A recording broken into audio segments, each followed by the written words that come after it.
I'm from a very strict religious family, and so is my cousin. So when we go away to go to college, and well, you can kind of understand, my family wanted to be there with me because they didn't trust me that I would live a holy lifestyle.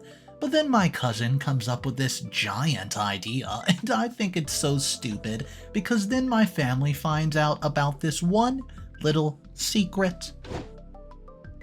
My parents are currently giving me half of the allowance that they usually do, and my cousin, whom I stood up for, is responsible for this. Have you ever been in or seen a situation whereby you're painted black by your family because you do not share their views? Well, that's my situation. I come from a family where religion and religious activity are all, well, they live for. I'm the first of two boys and a girl, which my parents have, and I've never hidden my distaste for any disinterest in religious practices. My parents forced me to participate in them during my early years, but as I grew older, I also grew wilder and proved too stubborn for them to handle. I did not intentionally choose to be a pain in their butts, though. I choose to live my life in a way that they did not approve. My parents discovered my teenage indulgences when I graduated from high school. I had come home with an alcoholic drink in my bag on the day that we had our graduation party. I'd taken a few shots before coming home, and my siblings were in church and I was wasted. And by that I mean that the effect of the drink kicked in, thereby making me too tired and drowsy, so I slept straight away. I was awoken by 3 hours later by the sound of my parents' loud voice, which was an indication that they were mad about something. I opened my eyes to see them standing over me with the drink in their hands, and I knew I was toast. My parents would have roasted me alive if they could have. Only somebody from a religious home can understand the implications of being caught smuggling an alcoholic drink into the house. My parents immediately called my Aunt Ruth and her husband, who were higher up in the religious ladder than them. My parents did not tell them what I've done. They just told them there was an emergency. With the way they presented the matter, you would think my crime was so grievous. Well, in a religious home, I guess it was.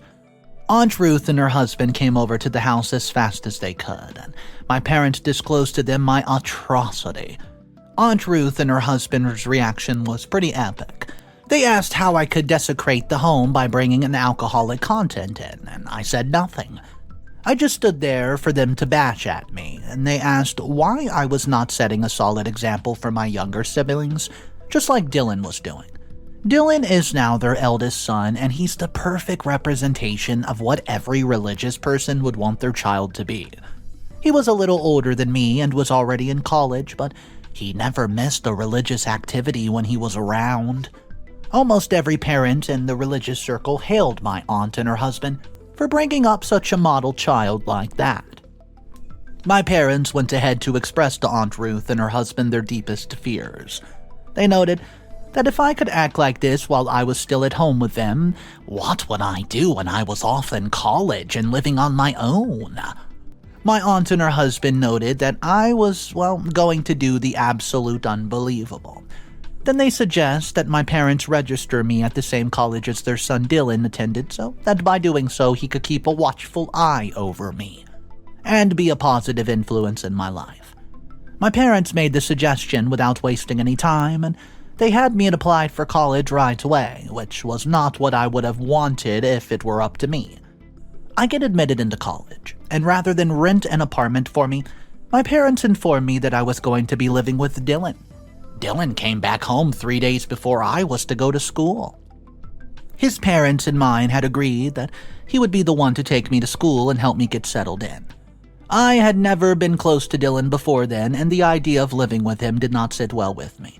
I did not want someone who would be acting as a spy on my parents and keeping them updated about every breath that I took.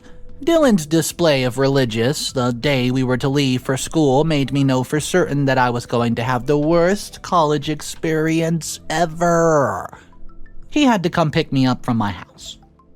And I had said goodbye to my parents, who gave me all kinds of advice and warnings. I was about to leave when Dylan asked if I had packed my Bible. His question caught the attention of everyone, and I could feel my parents in his eyes looking intently at me. I knew that if I told the truth that I had not carried it because I didn't want to and because I couldn't even find it, I would be grilled. But I could not lie as they could ask to see it, so I simply told the truth. Well, half of it. I noted that I could not find my Bible anywhere, and my parents reacted the way I expected. Dylan did not let my parents express their disappointment for long. He interrupted them by saying he was going to give me one of the numerous Bibles that he had in school. His response seemed to please everyone, except for me. It proved to my parents and me that he was the right man for the job. We left the house and headed for school, and Dylan tried establishing conversation along the way, but I was so not interested. I was busy contemplating how boring the next few years were going to be for me. It was not the kind of life that I had envisioned, and I don't want you to misunderstand that statement. I never had it in my mind to be irresponsible in school. I just wanted a life that was less religious and where I had my own liberties. Dylan and I arrived at his apartment, and I could tell from the outside that there was someone in there. Dylan just twisted the knob, and we both got inside to see a lady who was scantily clad. I initially thought that we had gotten into the wrong apartment, and I expected Dylan to apologize for barging in and almost, to a naked lady. But she walked up to him with a smile face and shared a kiss. I'm talking about the religious Dylan. Knowing full well that I was stunned at the drama that was playing out before my eyes, Dylan turned to me and introduced me to his girlfriend. He went on to tell me that he knew his parents would not let him live life how he wanted, so he was using the religion thing as a cover. He told me that right there on campus, nobody was going to pressure me into being somebody I didn't want to be. The discovery that Dylan was someone else entirely was so shocking. Besides the lady who was present, his apartment was littered with bottles of beer and some residues of cigars. I was beginning to get exposed to the wildlife, but it was clear Dylan had been living there for a very long time. All the same, I was relieved to know that he was not going to parent me the way my parents expected. I soon discovered that the lady whom Dylan had introduced as his girlfriend was one of the numerous girls who came looking for him every week. He changed them like he changed his socks. The whole thing picked up my curiosity, and I found myself asking him how he could manage so many ladies in his life without being emotionally attached and fully committed to just one. Dylan laughed and said it was wrong for a guy to get tied to one girl alone, as ladies were made for fun. Well, I did disagree with his mindset, though, and I did not outright say so. He then asked if there were any women in my life, and I told him no, even though there was a girl in my class whom I've had my eyes on. Dylan was curious to see this girl that I was speaking of, and he showed up at my class the next day. After I pointed her out, he goes by and says, her name's Deborah. He advised that chasing after girls like that was a waste of time, and I just wanted to know his reason for saying so, but he told me he was talking from experience and it's best to just be friends with her from a distance. I took Dylan's advice and discontinued my pursuit of Deborah. Although we spoke when necessary, and that was only in class, I could tell from the few times we discussed, however, that Deborah had a great personality. Things in school began to get a bit hectic, and it was not unusual to find students missing class. Deborah was in this category. I, on the other hand, did not want to start my freshman year with bad grades, so I tried pushing myself to lecture. One day, however, I left during lectures as I needed a bit of a rest. I go to the apartment to find Dylan lying down on the bed with just his pants on while a lady was preparing a dish. Well, I was used to the sight by now, and it was clear that they had just had a session. The lady came out of the kitchen, and I froze. It was Deborah. Deborah had not been missing classes because life as a freshman was not as overwhelming for her as I thought. She was missing classes because she was spending time with my cousin, Dylan. Dylan told me that Deborah was his girlfriend, and I tried hiding my emotion while she was around, even though it was so difficult. I endured their display of affection while nursing anger on the inside towards Dylan. He had taken the girl whom he discouraged me from chasing. I watched in anger as he enjoyed every bit of affection, and my anger was mostly because I knew Dylan was only after her for, well, what he could get. This was somebody who had told me that he found commitment to a single girl to be stupid. Deborah finally left, and I wasted no time in confronting Dylan. He apologized and said Deborah was the one who had been coming after him, and he didn't want to tell me as he knew I might feel bad. I knew Dylan's excuse was crap, but I just let the matter slide. The semester was over, and we had to go home for a few weeks. Dylan immediately transformed back into his old religious lover everyone knew. I didn't bother putting up a show. I still avoided religious activities as much as I possibly could. The Valentine's period coincided with the holiday. I visited Dylan as I usually do, and during our discussion I asked what he was going to do for Deborah on Valentine's Day. And he said nothing. I kind of observed that he was no longer as enthusiastic about her as he was at the beginning of their relationship. It was as though he was now avoiding her. I minded my business and I went home, and Dylan invited me over to his house 2 days later, and he said that he had thought about what I said and decided to send his lover some gifts on Valentine's. He began showing me the things that he had gotten her, and among which were a teddy bear and some sexy lingerie.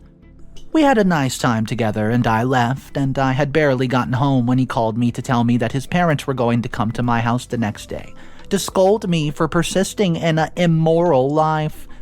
I knew Dylan's parents would not just make such a statement without having seen or heard something, so I asked Dylan what they heard this time around, and Dylan said it was not about me but rather about him. It still did not make sense to me until he began to, explain himself. He said that after I left, his parents had seen the gifts that he'd gotten for Deborah, and they were about to bite his head off, so he came up with a lie right there on the spot. Dylan had told his parents that I had come with gifts earlier in the day, and they were items that I wanted to give my girlfriend Deborah. He told them that Deborah was my girlfriend. He went on to say that he told his parents he had talked to me out of doing so, and that's why I had left the gifts at his place. He told his parents that he was in the process of making me quit my relationship with Deborah. But his parents decided that they still need to caution me and alert my parents about it. Dylan pleaded with me to just please play along, as my parents were more tolerable than this. His parents could end his college pursuits if they discovered the kind of life that he was truly leading, whereas my parents would only shout at me as they usually did.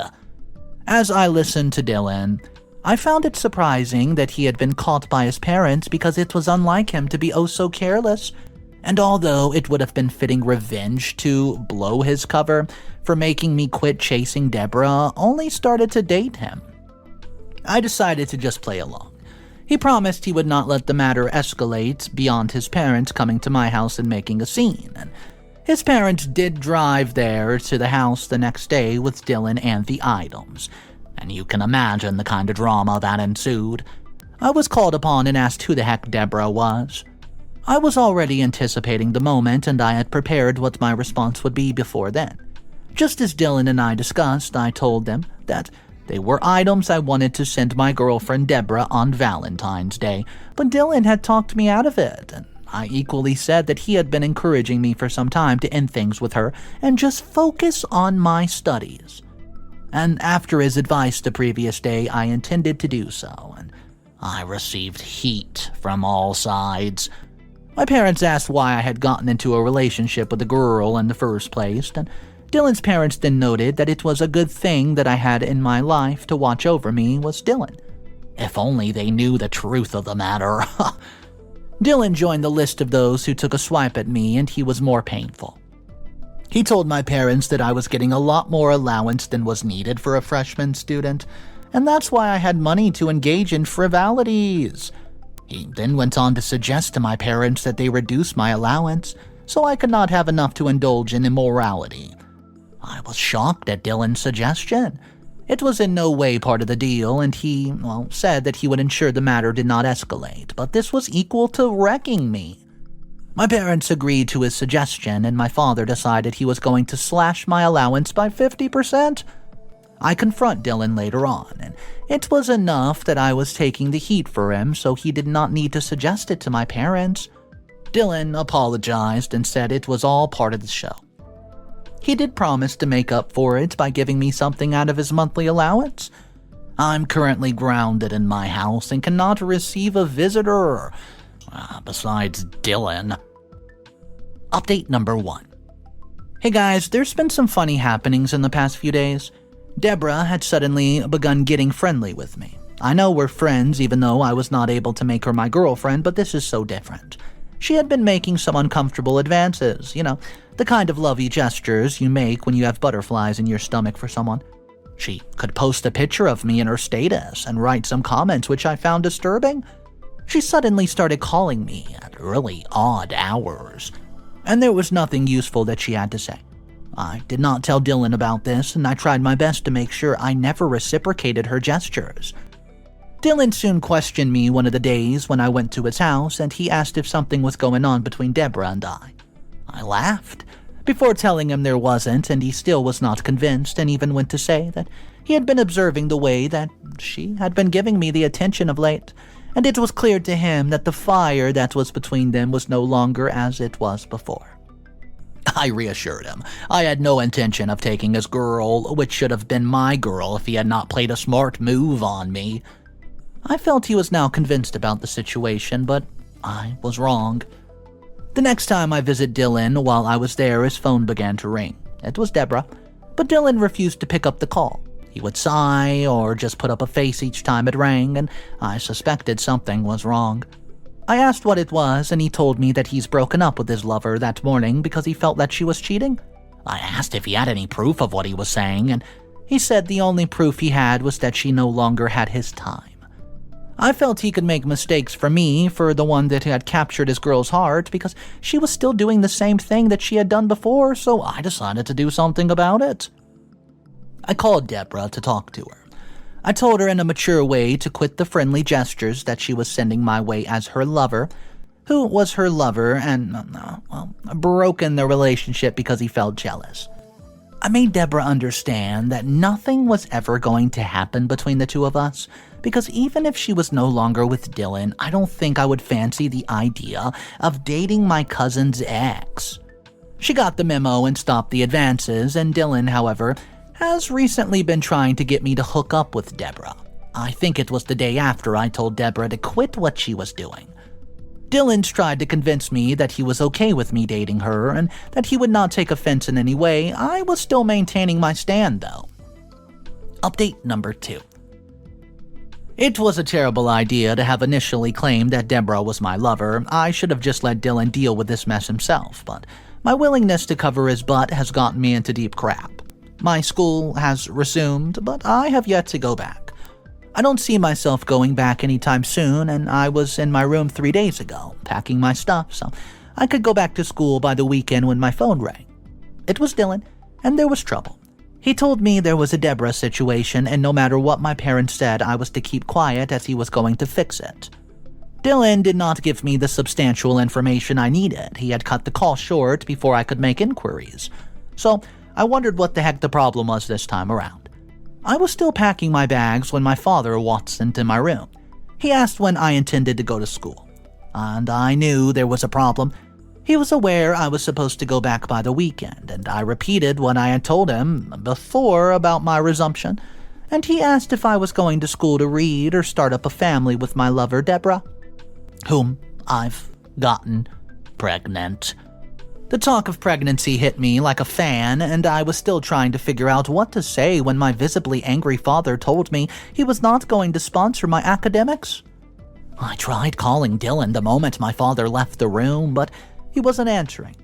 I messaged him on Instagram. I needed some explanation to know the next step because I would not suffer the magnitude of punishment my father wanted to heap on me while continued with the education no more. He told me not to get worked up and that Deborah was only trying to use the pregnancy to get him back. He said I was to tell my parents the pregnancy was a lie, and he would go back to school in a few days to make her call the parents and just relay the story of the truth. So, I was relieved to hear that the pregnancy claim was a lie. I wanted to see my father to tell him about it, but he had already left. My parents came back in the evening, and they did not come alone. They came with Dylan's parents and our pastor. I was summoned before the Council of Butchers, and Dylan's mother began talking about how she had overheard her son talking to somebody over the phone, and the mention of pregnancy had caught her attention. It was when she asked him about it that he said Deborah was on the other end of the phone, and she was telling Dylan that I was avoiding her after I have gotten her pregnant. I didn't know what to say, and to be honest, I was tired. What started with me just lying that girlfriend was my girl was about to cost me my entire education. I was about to speak when Dylan showed up.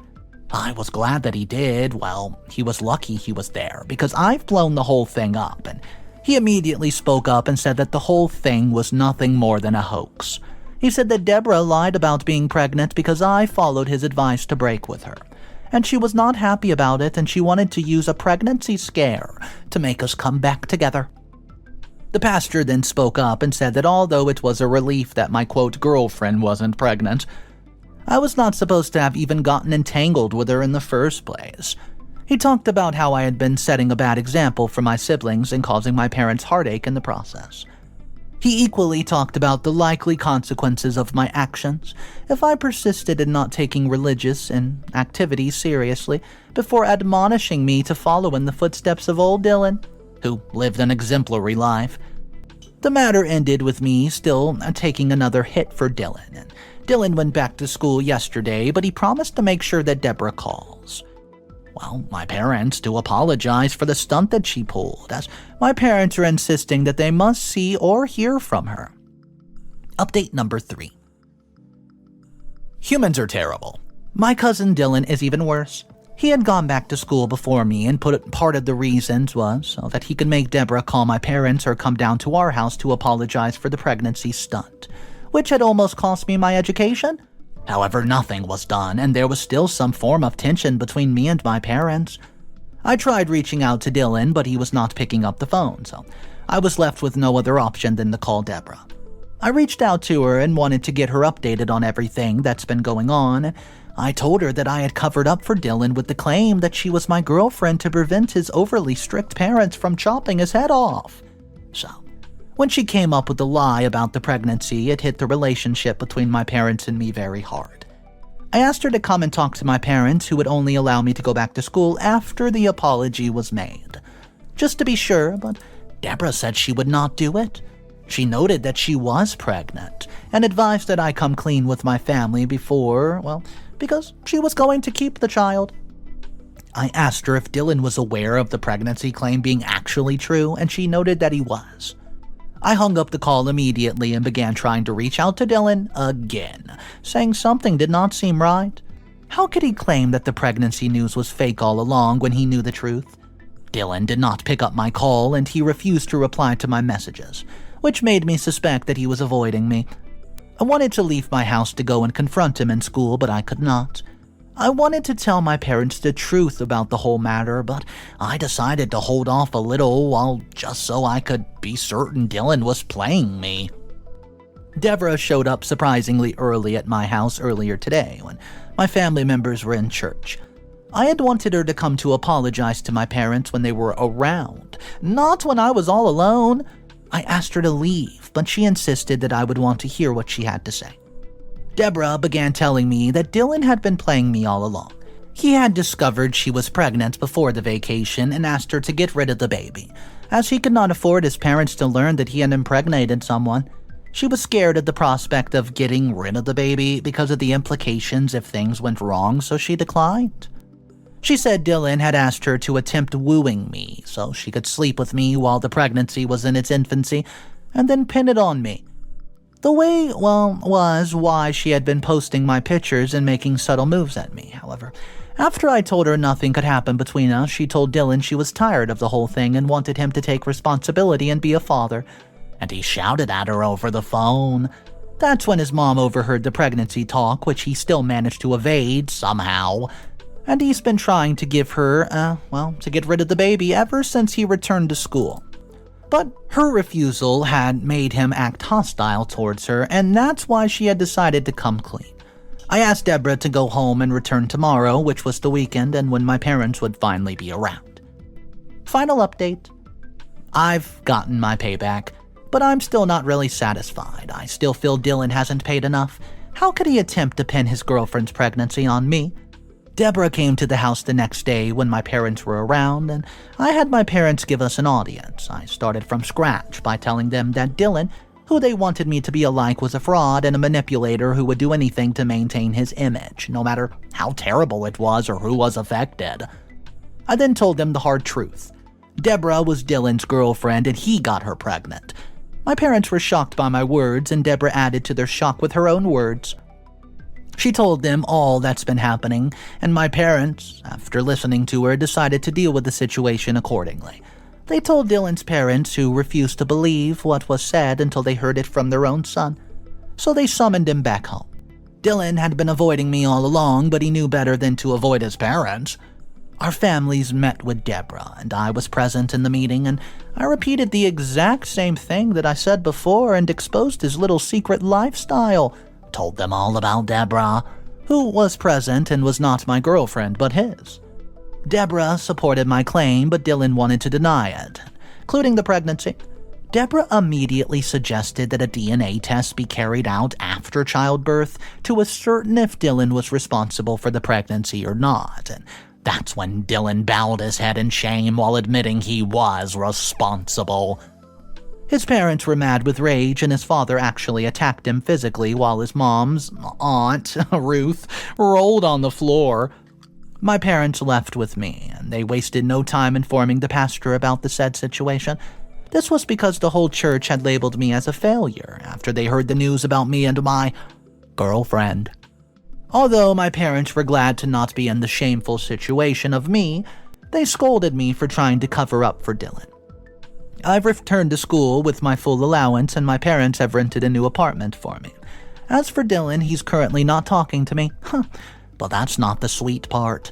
His parents, who have met with Deborah's family and noted that their son would be taking full responsibility of the child, have made him put his school on hold to get a job and make sure that the needs of his old baby mama and his child are met. So I think the person that learned the most valuable lesson here was either the parents or Dylan. One of the two, and the comment section, they were picking both of these people because, on Dylan's side, he probably should have just came clean from the get-go and it might not have been such a serious big deal, and maybe they could have found some sort of compromise to allow him to stay in college and have a job or something of the sorts. But Dylan lying and lying and lying just seemed like it was digging himself a pretty big grave. So I do want to hear from you guys. Maybe you've been in Dylan's position or OP's position, and you have a very strict household. What do you do in this predicament? Guys, drop your comments down below. My name's Mr. Reddito. I narrate stories like this every single day. I hope you enjoyed today's story. If you do want to support the channel, it's very simple. It's free. Takes about 2 seconds. All you gotta do is click the like button, subscribe to the channel, and comment down below what you think of the story. I'll see you guys tomorrow. Remember, it's cool to be kind. See ya.